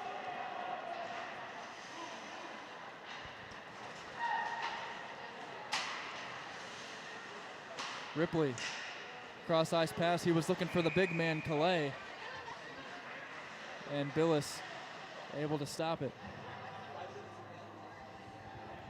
I didn't really see what Whitliff did. Was it contact to the head area? I mean, it might have been that. I saw a guy hit the ice pretty hard, but it was after the whistle. There could have been a few factors. Not really sure. Either way, Indiana with their back against the wall now. 22 seconds remaining in the period, as that one is kicked and cleared by Chambers. Again, we've got bodies tangled up behind the play. It's Williams. No penalty either way for that one. McDonald whacks the puck out, and it's chased down by Castracani. 3 seconds to go. They got to get a shot off quick. And that'll do it for period number 2. Indiana scores 2, and Ohio scores 2. So Indiana still with a 1-goal lead. It's 3-2 with 20 minutes remaining in regulation. Shots on goal in the period were 16 for the Hoosiers and 11 for Ohio. Indiana with a slight edge in hits at 12-11, but it was really the physicality of the Bobcats that was getting in Indiana's head a little bit there. So we will see what the next 20 minutes has in store. Andrew Gus will be on the mic for the beginning of period number 3 here for the intermission report. We'll be right back in just a moment. You've been watching Indiana Hockey on the Indiana Hockey Broadcast Network.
Hockey at Indiana University is brought to you by the following team sponsors: Corson Fire and Security, the Blue Blazers Events Group, and Top Flight Hockey. 40 minutes in the books, 20 back up on the board, and some extra penalty minutes for Indiana to deal with as well as we come out of the second intermission. 3-2 the score here at the Frank Southern Ice Arena. Garrett Drake alongside Sam Weixler. And G, you had that middle frame. That started out very fast-paced. Not as much hitting as we expected, a few tie-ups and rugby scrums. But then things got hectic, and in a big way. We saw Tehan go down for an extended period of time and had to be helped off the ice. Donnie Tehan, the senior defenseman, he's no stranger to big boy hockey. He transferred here from an NCAA D3 school, Becker College in Worcester, Massachusetts. And to see him be down on the ice for that amount of time was really concerning for some of us up in the crowd. Yeah, we don't like to speculate, but it was great to see him able to skate off on his own power. It looked like he just needed a minute to gather himself and get his thoughts together, but he was able to exit, fortunately for him, and we hope that he's all right. Still in the box will be Henry Whitliff. He was also assessed a misconduct. So we'll see if he is even allowed to make the trek back out in uniform. Indiana in their black sweaters from right to left on your radio dial, and the Bobcats in white from left to right. Through 40 minutes, Indiana outshooting the competition by a wide margin, 34-16 in favor of the Hoosiers. And get this, in Indiana, in just one period, had 16 shots on goal, matching the total for both periods by the Bobcats so far. And now we've got punches being thrown, little body shots right into the stomach of Williams automatically. And Garrett, it looks like no love lost in that short intermission. And Wex, Indiana's got Jack O'Flaherty in the box serving the penalty, so it looks like the night's going to be done for Whitliff.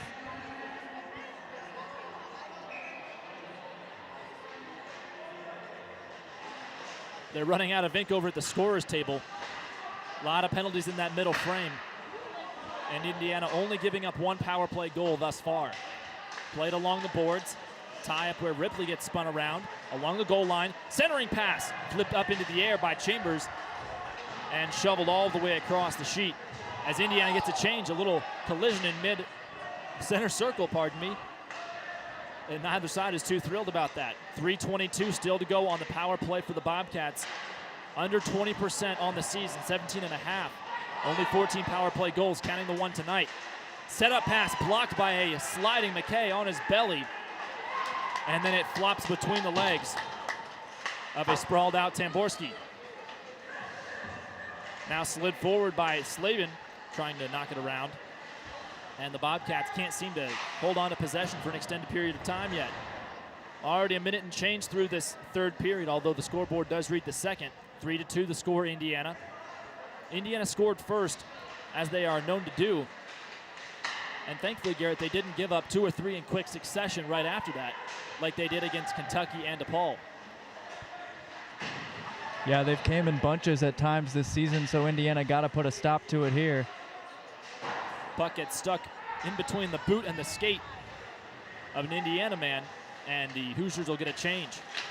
McKay chasing a man down, and it is whisked all the way around, where Myers keeps his eyes up, and Saucer passes it high into the air, corralled by Arana, and he gets absolutely drilled. A huge bone-crushing hit. Indiana still on the penalty kill. Arana puts his lid back on, cage swinging in the wind, and gets back into the action, trying to yank the puck free from the boards. Under 2 minutes to go on this major power play for the Bobcats. With some speed forward. Dispossessed is the Bobcat skater, and it clinks against the glass on the far side where Castracani digs in. Now forward to Arana, who's still slow on his skate blades, as Indiana gets a partial change. Arana still on the ice after getting bodied, and now another huge hit. Simino nearly had a man lined up on the train tracks. Here we have seen just about every 2 minutes in this game, skaters from opposite sides having skates and sticks and arms intertwined, and everybody putting their hands up trying to draw a call. It seems like it's been a constant theme tonight. Yeah, we haven't seen as many whistles as expected given all of that. so far, and Indiana doing a good job just taking as much time as they can off this penalty here, taking little chunks of time away. Referee on the far side says the puck hit the ceiling or some of the structures up there. 17 and 2 ticks to go in the final frame of regulation. And Garrett, this is a massive game as far as the TSCHL postseason is concerned. If the current standings were to be the same at the end of the year, we would be looking at a rematch of the first round between these two teams last year, although this time Ohio would be the top seed.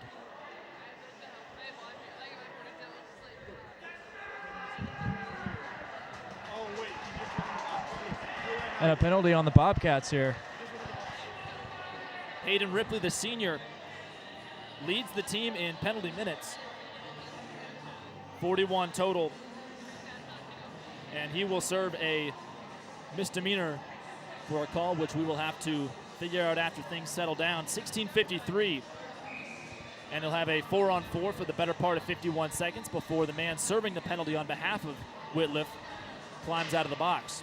It was signaled a trip, Wex, so we'll go with that for now. Well, Garrett, I'm glad you're able to keep your eyes on the ice while I'm collaborating with our game day tech crew behind us here.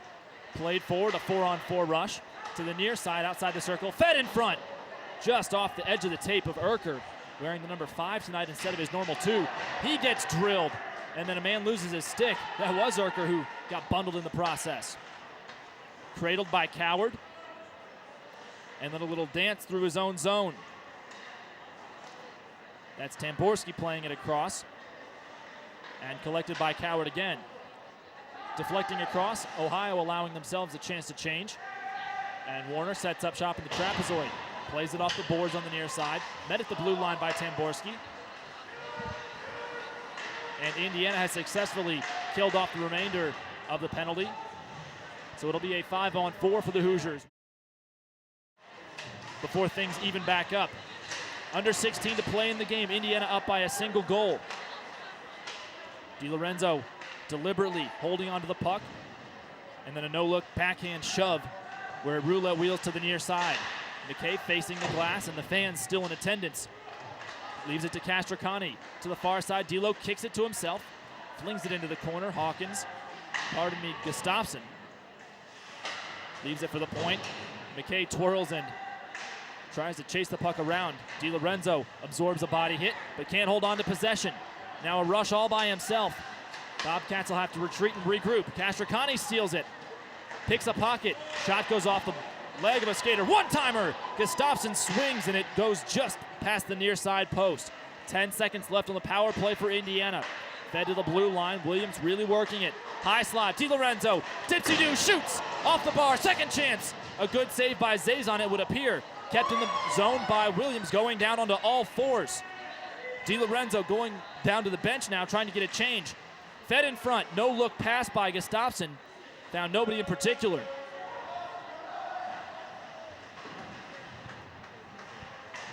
Great job by Indiana holding their own there and generating some opportunities on the power play after they killed the major. Now they've got something going the other way. Timmons is the man going the other way along the goal line. Wraps around behind the cage. Simino slides it in front of the crease, and it's played away by Coward.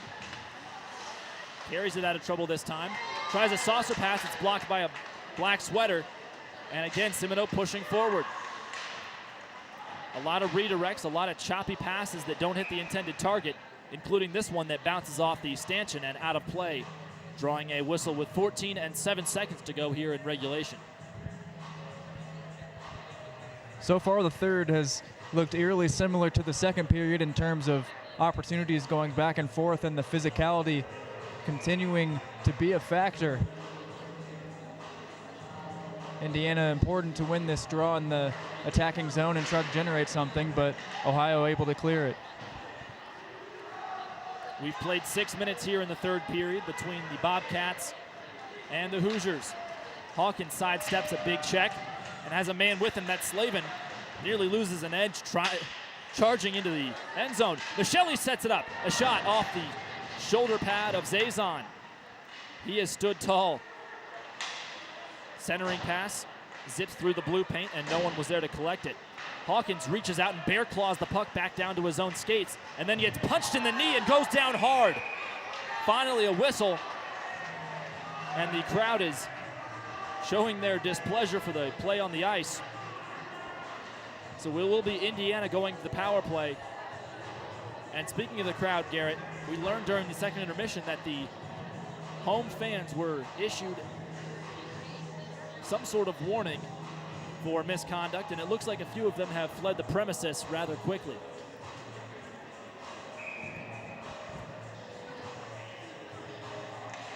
.13.5 to go in the third. Indiana has a 2-minute power play to their advantage.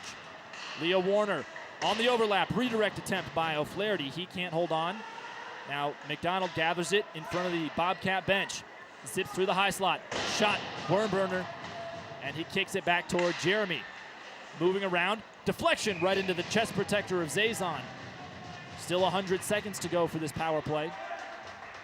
And Indiana, as we mentioned earlier in the broadcast, started out very poorly with an extra man out there, although oddly enough excelled in 4-on-4 and shorthanded situations. Finally cleaning that up, gone about 20%, sometimes even going a little bit above that, Garrett, just to spice things up for their opponent. Yeah, they executed the first power play they were given today, so trying to make it 2 on this one. McDonald's shot doesn't find the target, and Urker fakes a big pitchfork pass and instead ships it down the river. 12:54 to go here in the third. McDonald plays it across. There's Jeremy zipping through. Has a man. A one-timer score! Jack O'Flaherty, the one-timer, doubles the distance. Indiana now has 4, and O'Flaherty with his 5th tuck of the year.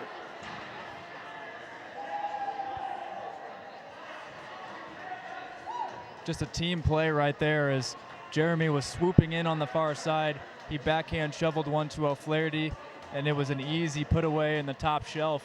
Peanut butter, as they call it. And he is able to put the Hoosiers up 4-2.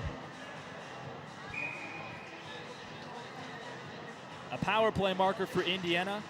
And Garrett, maybe we have gotten rid of the broadcaster's jinx, at least temporarily, saying positive things about the power play, and then they come to fruition.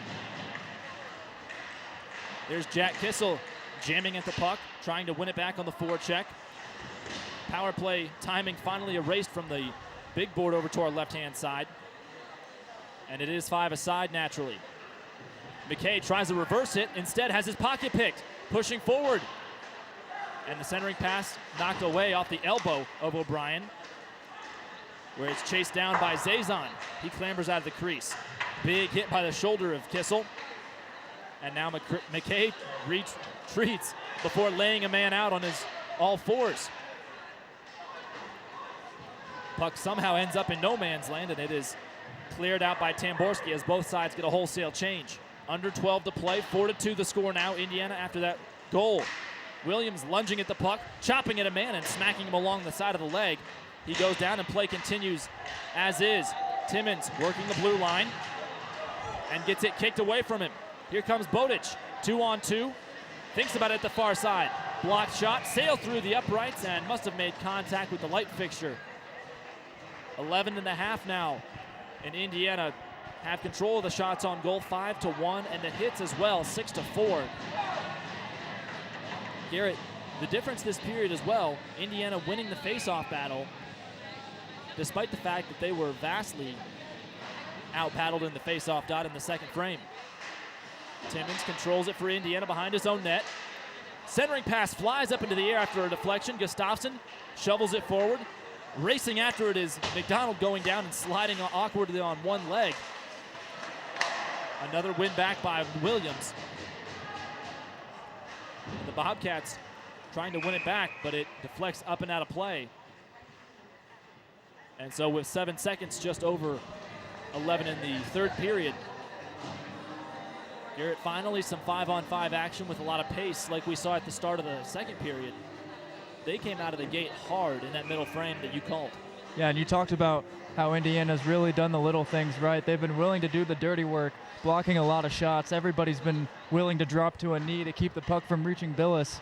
and so far it's worked well for him. 2-goal lead. 3-on-2 rush. McDonald on the near side.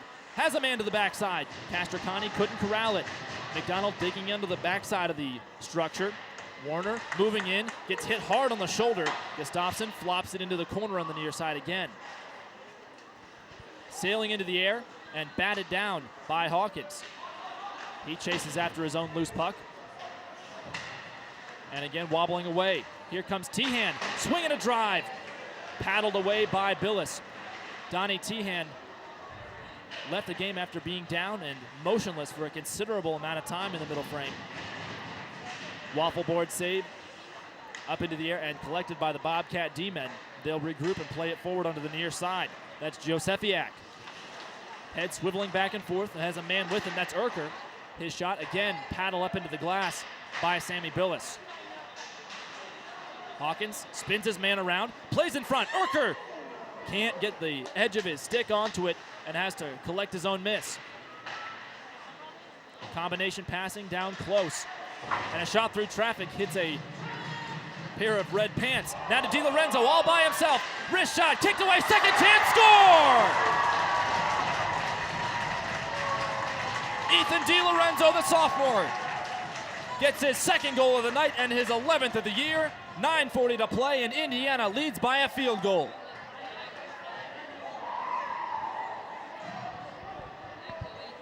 They found D'Lo leaking out, and he was able to get in all alone. The initial shot got stopped by Zazon, but then the rebound went right back to him, and he was able to shovel it past. Indiana, with a commanding 3-goal lead, they no longer have the worst lead in hockey.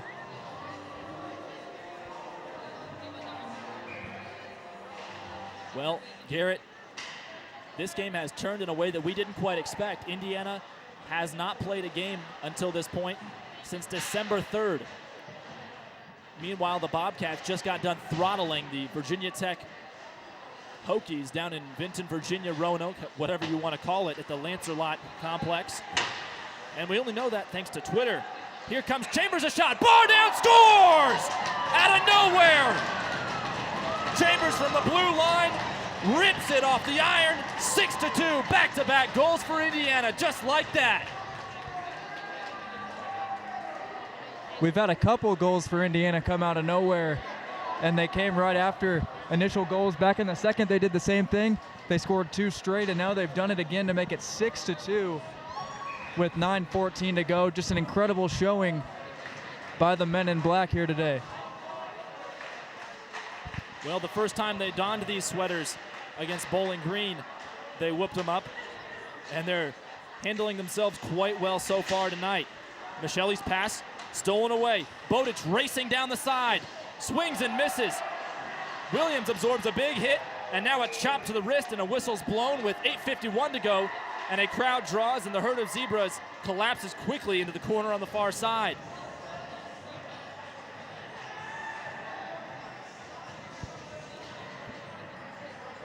I believe it's going to be Statton heading to the box for Ohio. So he's going to hear about it from the Indiana fans. So not only are the Hoosiers up by 4, Wex, they're now going back to the power play.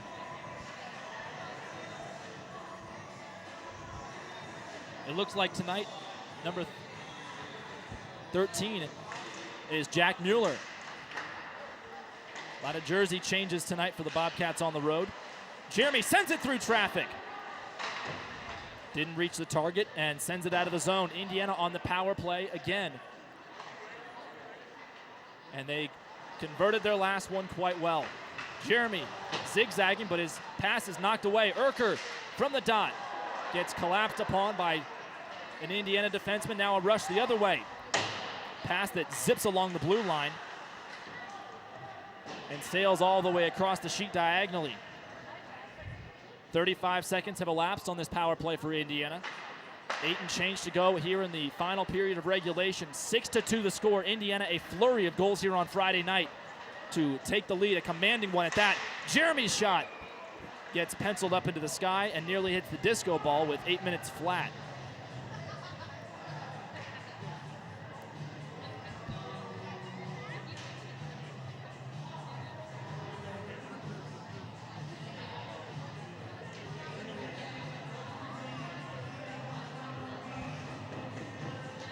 Garrett, we've talked about the considerable depth of Ohio. Normally you see at the ACHA level, it's freshman, sophomore dominated.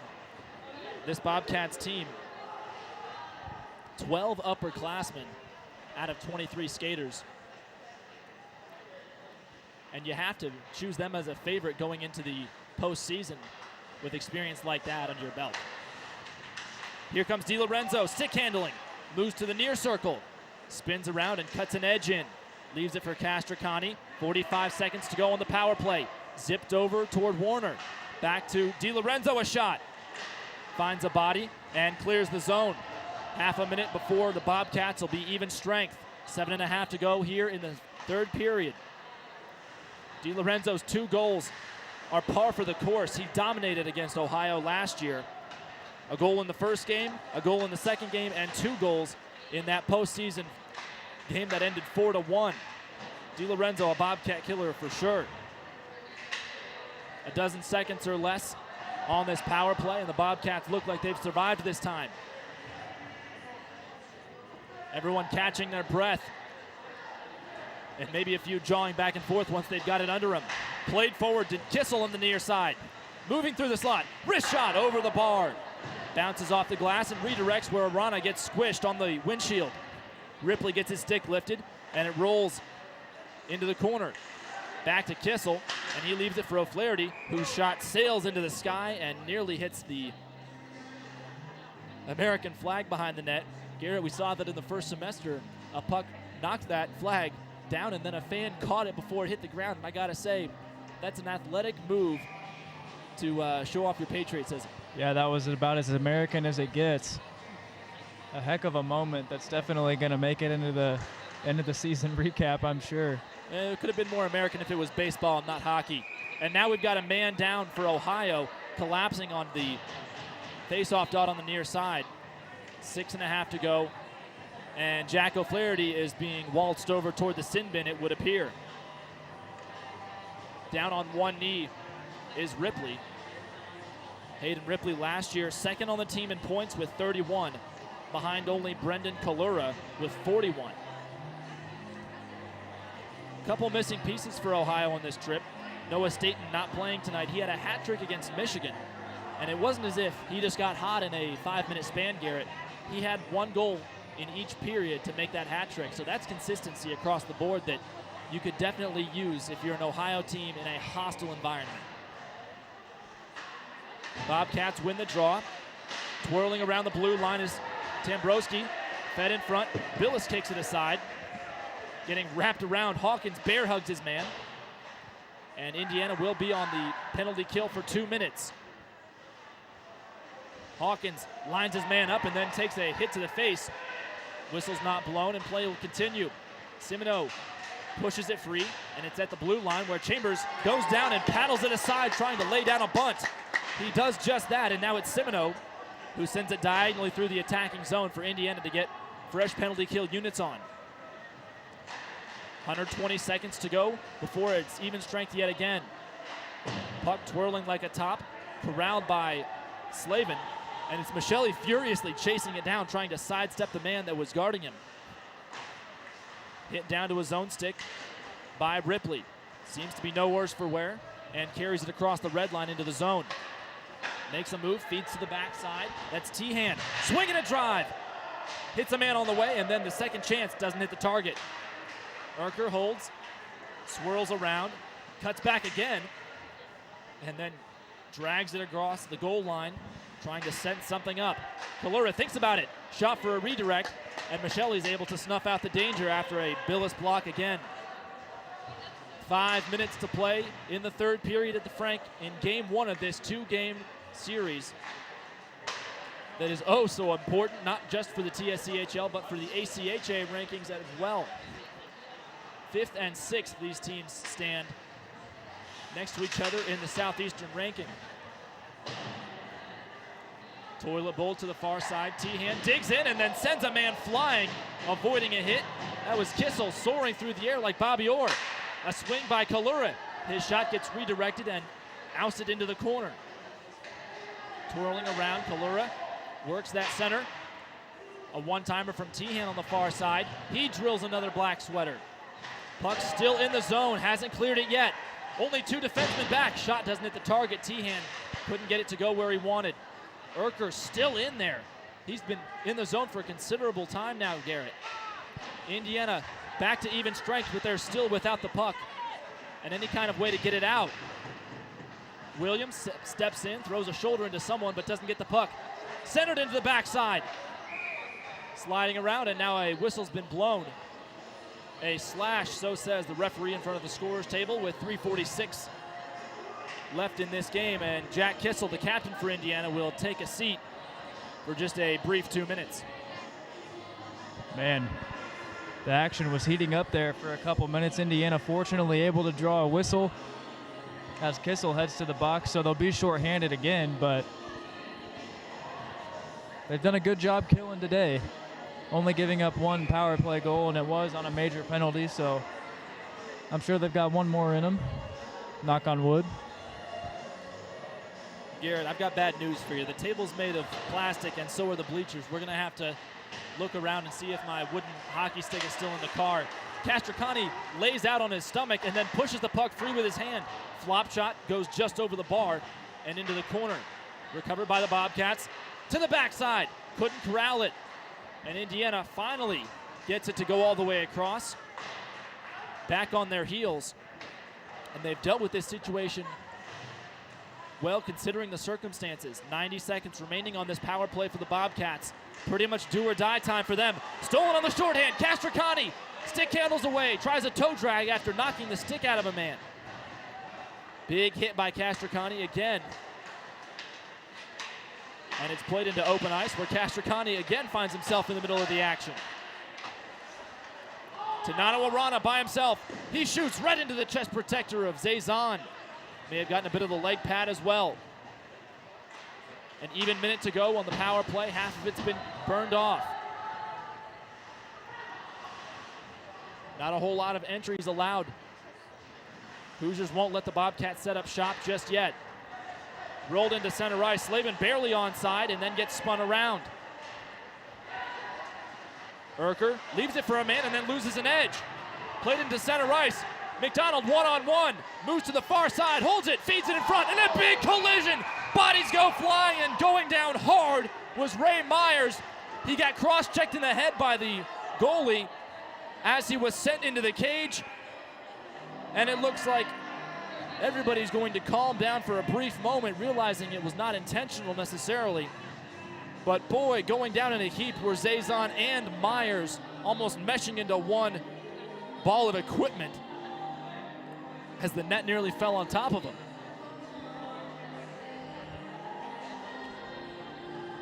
Everybody's been moving around like flies today, Sam. Quick movements and often as well, and Myers goes crashing into Zazan right there. They both appear to be okay.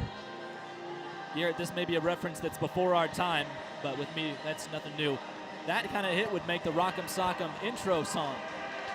Big collision like that, and just as Don Cherry starts telling you about the bang and the wango. And it looks like an early shower has been ordered for Peyton Bowditch. Funny enough, Garrett, he was a line mate of Nano Arana back in high school.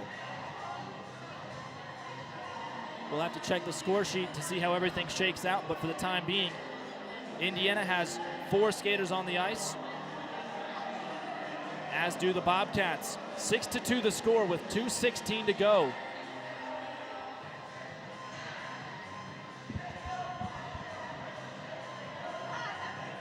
Well, with the new rules in the ACHA, to our understanding, there's going to be a difference this year between an ejection and a game misconduct. We'll have to see if there's a penalty of some sort or a suspension levied against the player that was just ejected. Bowditch, meanwhile, appears to be 5-on-4, Indiana on the kill. McDonald shorthanded by himself, passes in front. Zazan chops at Slavin's legs and he stays upright. 8 seconds left on the Jack Kissel minor. Twirling around, and it's knocked off the stick of Urker. McDonald can't find it. It was right behind his skate blade. Might have been standing on it even. Ray Myers back onto the ice and flops it forward. Gustafsson chases it down furiously, and it ends up in the lap of Myers yet again. Knocked forward to McDonald, who's played with all kinds of pace and creativity today. Back across no man's land, and it's Williams scooping and back skating to throw it over toward his line mate, Timmins. McDonald again entering the zone with some fancy stick handling. But this time Timmins cleans up the loose trash with 69 seconds to go in this game. Indiana a 4-goal lead, a furious third period that has given them an impressive win, to say nothing of Ohio. They have been playing physical and quite creative as well. Well, you know the Bobcats are doing something right when they've only lost 2 of their first 18 games, about to be 3, because this Indiana team came out absolutely buzzing today. They peppered the net, as I mentioned in the pregame. That was really the main thing that they had to do, just generate as many opportunities as possible, and they've done just that. Speaking of generating opportunities, right in front of the cage, Gustafsson and DiLorenzo working in tandem pretty well. Custy gets smacked around and then pulls it to himself. Kicked against the boards and then gets drilled. DiLorenzo has to sidestep another slide tackle attempt. 40 seconds to go, and it is just floated high into the sky where Williams will chase it down like a loose punt. Normally Ohio, plenty of shots on goal, 42 nearly in most games. This time, not so much. Jeremy centering pass goes to no one, under 20 to go. Sent back into the trapezoid, and it's able to be poked up into the air, but we'll have to hold the horses in the chute and load them back for this face-off with a little under a dozen seconds to go in regulation.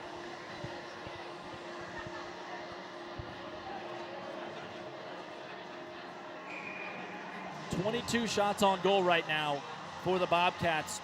That is almost half of what they normally get. An impressive win for Indiana, one that they desperately needed to stay in contention in the Southeastern rankings. A crazy third period with plenty of body blows and goals to be counted. Final score 6-2. The Indiana Hoosiers put a tally in the win column in front of a fantastic Friday night crowd. And Wex, this is the ideal first game back to start the second half of the season. They've got all the momentum in their favor now. Winning streak now up to 3 as well, so the Hoosiers are playing just the way they expected, or everybody else expected them to be at the beginning of the year. They're finally starting to hit their stride, and you love to see it. Absolutely. Good performance from Matthew Zazan. He had a whole lot to battle, not only on the ice, but on the crowd behind him in the first period and a bit in the second. And just a reminder, we're going to put everybody back in their sweaters and do it all tomorrow. 3:30 puck drop between these two sides. And Garrett, these games mean so much when it comes to the ACHA rankings with goal differential and your strength of schedule. Coach Weiss has talked about money weekends, if you will, the most important weekends where you can really gain a leg up in the rankings and in that process, sort of like the old BCS college football rankings.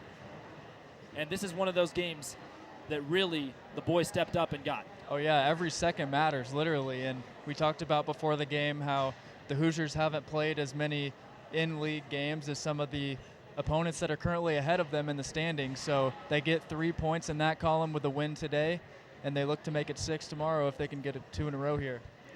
Well, we will count everything up and check the tallies on our sheet before the post-game starts. Andrew Gus and Garrett Drake will have that for you in just a moment. But alongside Ben Stannard, Jack Venegoni, Garrett Drake, Andrew Gus, and behind me, Mia. For everybody here on the Indiana Hockey Broadcast Network, thank you so much for tuning in so long. 6-2 the final score. The Indiana Hoosiers put a tally in the win column.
Back to the Indiana Hockey Broadcast Network. I'm Andrew Gus, joined here live with Garrett Drake.